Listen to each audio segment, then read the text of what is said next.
The law of absolute surrender. This already is the key that someone needs. You have been trying to see miracles in your life and signs and wonders. You prophesied to someone and you prayed for someone, or you saw another man of God do something and you were intimidated, and that intimidation is what drove you to go and fast. Let me give you the answer to that prayer. It's not a waste of time, but it will not give you what you have gotten. You must come back and re-edit your motives. There were two women in the Bible that taught us the power of surrender. Peninnah and Hannah. They were the wives of a prophet and a priest called Elkanah. The Bible says one had children, is that true?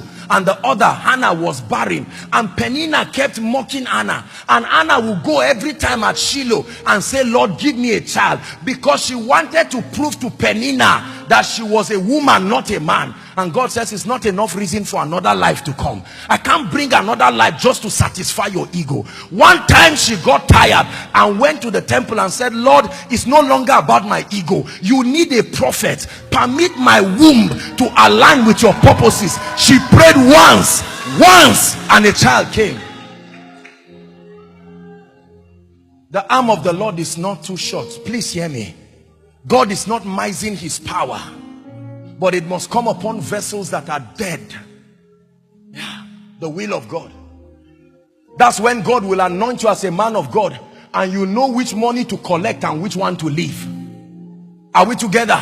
Someone can be signing a check of 100 million to give you, and God says pray on it, bless it, and give him back. You must be dead to do that. This is where we miss it, especially as men of God. Having the fortitude to align to the will of God at all costs.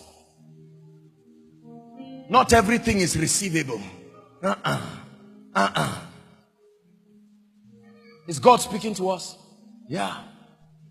You can be on your way, headed for a meeting, and the Lord tells you, instead of receiving from that ministry, you bless them. It is against your ego as a man of God, but do it.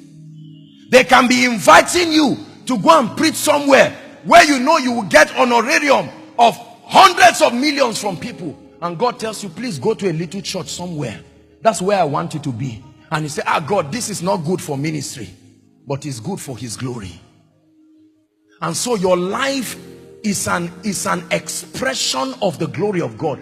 This is what made Jesus the beloved. He said, this is my beloved son in whom I am well pleased.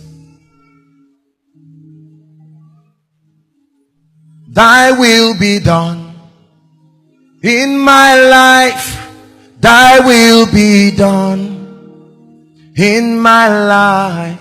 Thy will be done in my life. Thy will be done. Just sing it one more time. Lord, thy will be done in my life.